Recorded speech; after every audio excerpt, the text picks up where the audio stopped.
ug ayog kalimot nga naami imong ginikay na naghulat sa imo.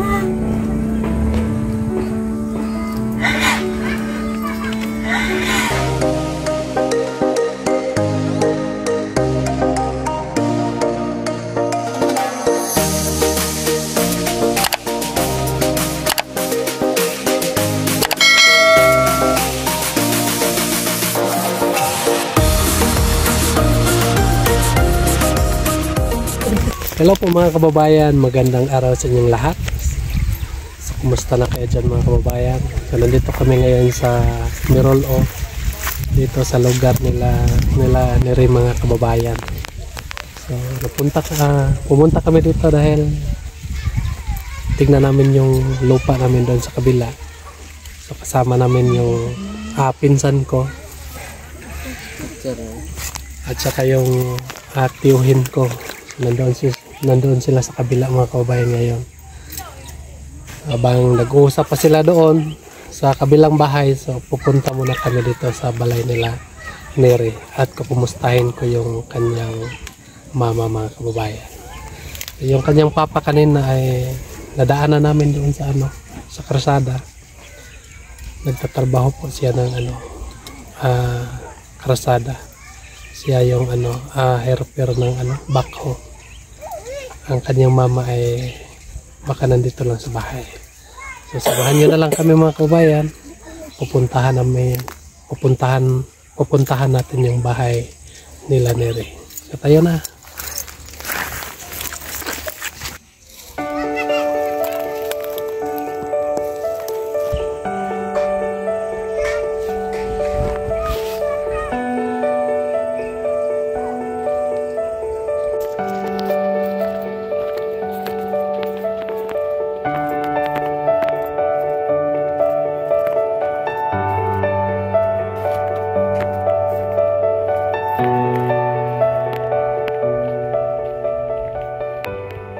Yan mapon. Kumusta ito na? So ito na yung mama ni Neri mga kabayan. So yung kapatid niya. Yung kanyang asawa kanina ay nakita ko doon sa karsada. Nagtatrabaho po siya doon. So kumusta yung Kumusta yung buhay mo dito? Ilingan dadat. Nangan. Kumusta yung nag-contact mo ni Neri? Chat. Kaya pa nakag-video ko. May night signal to wifi. Hina ang signal sa wifi. Kangay yung wifi kasi doon mga kabayan ay sobrang hina po. Nag-live kami pero hindi klaro. Para kaming onggoy doon sa sa video sa live namin. Pasensya na lang kayo sa live namin mga kabayan kasi sobrang hina ang signal. So si Neri ay nandoon na sa Manila. So nagsabi siya nga nandoon na siya sa nakabot na siya doon. So ayos na po siya doon at kasama na niya yung mga kaklasmate niya. So kumusta yung pakiramdam mo? Marami kasing maraming mga followers natin nagsasabi iba daw kayo na mag-asawa. Dahil po ay grabe ang inyong pagsuporta kang Neri. So biruin natin nung isang araw ay unang araw nagpunta tayo sa Tapak. Ikadalawang araw nagpunta pa rin tayo ng Tapak. Tapos pila ta kadlaw nag-adtog Tapak sa barangay Katulo. Katulo tulo ka adlaw nagpunta tayo nag-adto ta sa Tapak. Pero wala pagyapon na human ang atong transaksyon. So ikaupat ni adto tag Paradise dito sa mga dato. So kamo wala gyud mo ningon nga kanang dili na mo adto, dili na namo padayon na among anak sa pag-eskwela, diba? Wala gyud isulti ninyo ba? Wala nga daghan kay mga tao nga nakuan sa inyo nga grabe daw kayo ang suporta ninyo sa inyong anak. So bisan pa man nga dugay kayo ang pag-process para makaadto si Neri sa Manila. So naagyapon mo kuyog sa inyong anak. So mao na nga si Neri karon, so okay na, wala na yung problema. So unsa man wala ra kagi gimingaw ba ka kay Neri? Sura man ang ngawon talabing nagwa tanaanad nga malayos ato atong anak, ngawon jud ta. Gani halos dili ko makatulog sa gabi kay siya ra gyud na kung okay na siya dito, nakaplastar na. Umang jud ko na anad nga wala siya. Namingaw ko siyang pagluto, tanan nga linutuan siya man gyud muluto, mati man siyang manghod, tabang sa among pagtrabaho sa uma. Wa gyud siya, di gyud siya malit mo uban sa ako dito sa uma. Gapon nag-adto ko sa among uma dito kalayo man. Kaya na kong hilaka kon asa amin ang lingkod magpahulay ni kang Neri.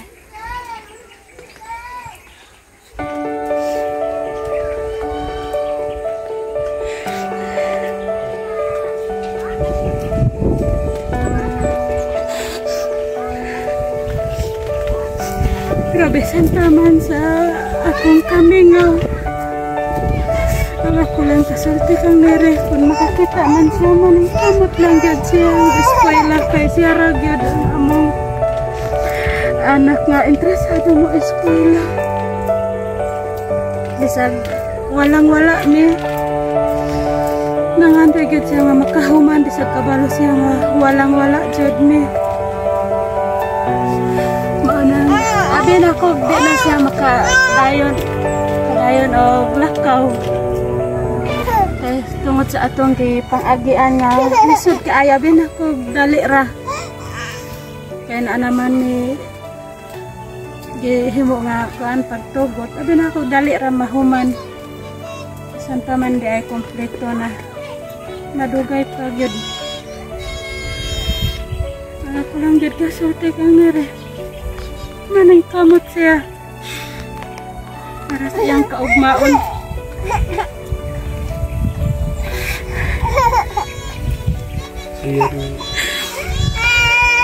Neri, ang sabi ng mama mo nga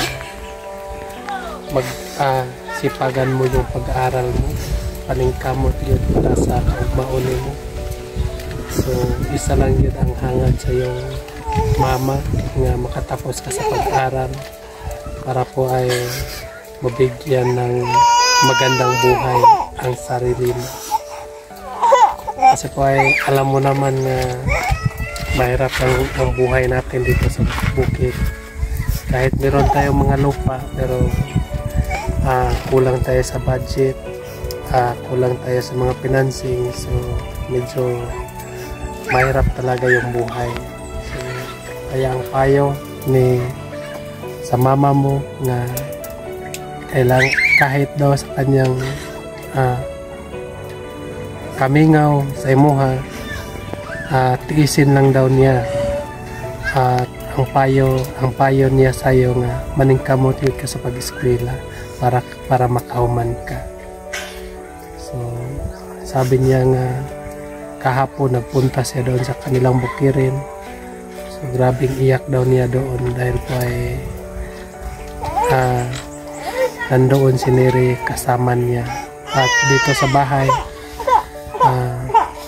usahay nga hindi daw siya makatulog kasi po ay maalala niya si Neri kung mabuti na ba yung kanyang kalagayan doon. So ang masasabi ko lang sa iyo nga huwag ka nang mag-alala kay Neri kasi po ay si Neri ay mabuti ang kanyang kalagayan doon. Si Neri po ay walang problema siya doon. Maayos ang kalagayan niya. So, sa nagtatanong, meron kasing nagtatanong doon sa meeting, doon sa Paradise nung nagpunta tayo doon.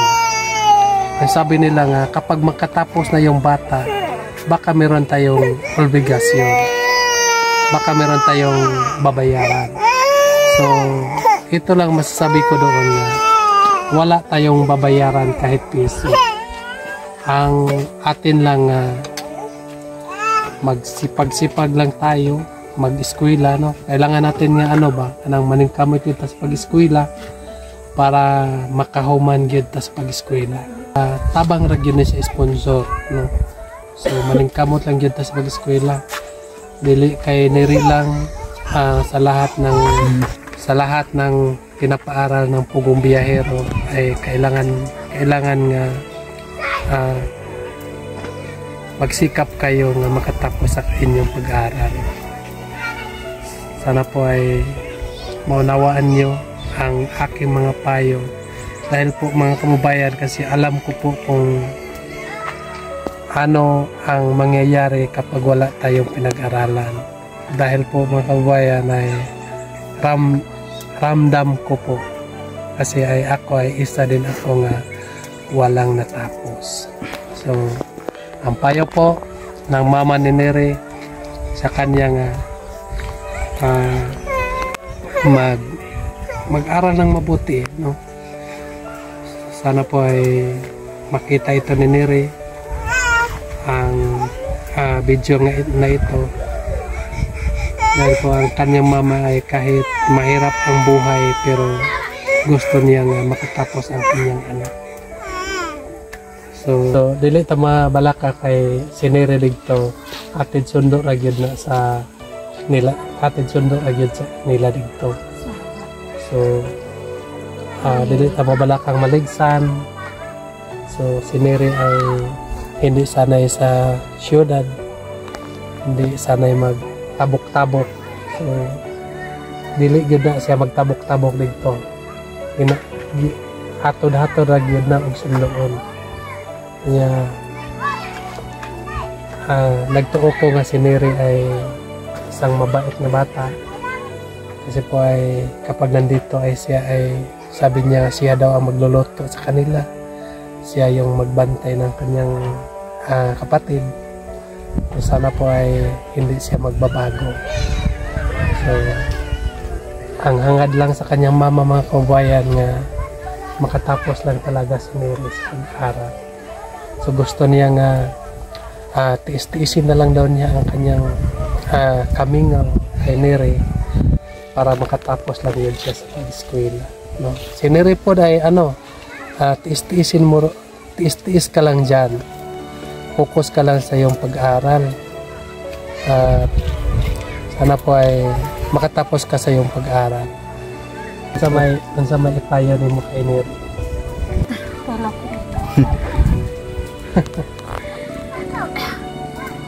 Kuan lang, ako lang ikasiltis akong anak, sinangga ako nga anak. Anong kamot na dyan o eskwela siya. Yan toson po niya ang kamingaw sa amoa sa iyang ginikaran og mga igsuon. Og kami po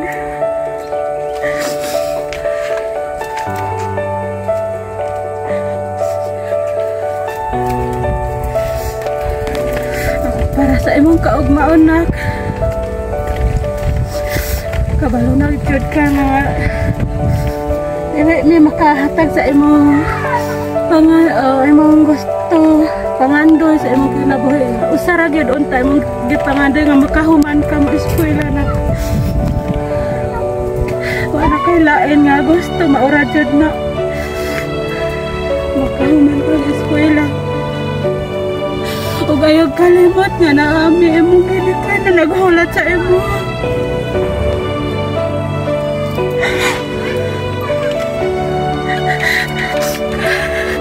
Ug kaya sa ako mauli diri. Pasensya na nak mo.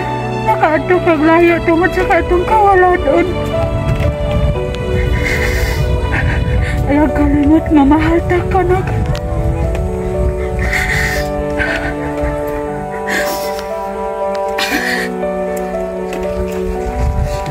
Yun, Neri, salamat sa inyo ha.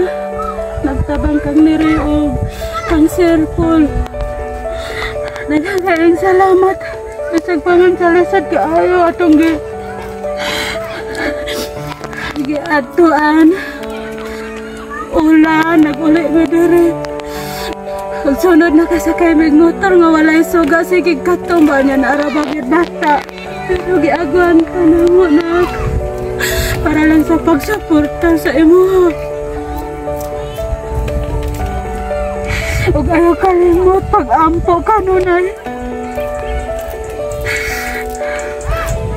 Huwag pabinutan, pag-respeto sa imong napuyan o cancer, full o sa iyahang ka-team.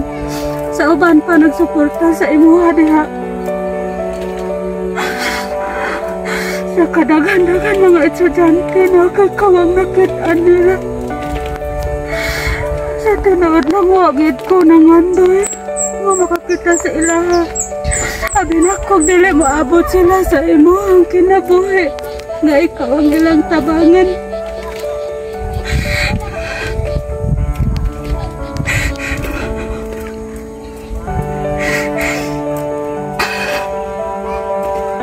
Manginaot ko nga dili ka malimot sa tao nagtabang sa imo.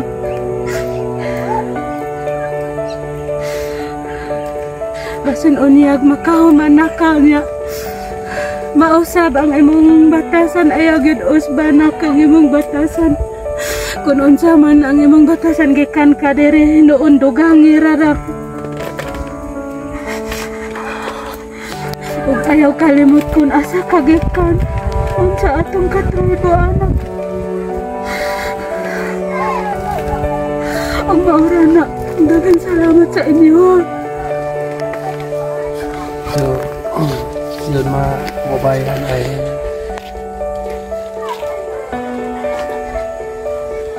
siya po mga kababayan ay ngayon pa niya na naramdaman ng sakit pala kapag malayo ang anak natin sa atin. Kaya ay hindi niya mapigilan ang kanyang mga luha. Kasi po ay sinira po mga kababayan ay lagi lang daw na nandito sa kanilang bahay. Kaya kahit na daw ay pumunta si Neri doon sa bahay, sa kapitbahay, doon matutulog ay hindi niya papayagan. So kaya kahit paman mga kababayan na sakit sa kanya, pero ang sabi niya na kailangan niya ipagpatuloy ni Neri ang kanyang pag-aaral para sa kanyang kinabukasan. At sabi niya nga sana po daw ay hindi niya makalimutan yung mga tao nga nagtulong sa kanya, yung mga tao nga nagpaaral sa kanya, para po kahit po daw ay makatapos siya sa pag-aaral at yung mga tao nga nagtulong sa kanya ay dapat na hindi na makakalimutan. Dahil po ay kapag wala sila ay hindi niya magagawa ang pag-aaral. So yun mga kabayan ay sobrang lungkot po. Pero ito ay para lang ito sa kinabukasan sa kanyang anak. So sana po ay matanggap niya ang lahat. Kasi po ay yung anak niya ay siniri ay safety naman mga kabayan. Alam naman natin lahat na yung lahat ng mga eskola ng pugong biyahe ay safety talaga mga kababayan. So yun lang po mga kababayan ay meron lang po akong abot sa kanya na konting tulong at bumili lang ng bigas para po sa kanyang mga pagkain nito. So yeah, ano ko ito? So mamano okay. Ano kayo? Mabuhay ko sa inyo po. Bueno, para sa sakyan. Yan mga kabayan, at alis na kami. So sana po ay mag-ingat kayo dito.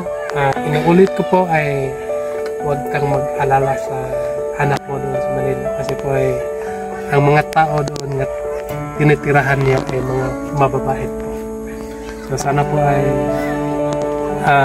magdasal lang tayo palagi sa Panginoon na bigyan tayo ng lakas at para po ay i-ano natin sa ating sarili na kailangan talagang makatapos si Mary sa pag-aaral. So yun lang po mga kabayan, alis na kami dahil po ay yung mga kasamahan namin ay nandoon na nag-aantay na sa amin. So maraming salamat po sa inyong lahat. God bless you. Salamat. Kapag service yun. Paano na sa inay?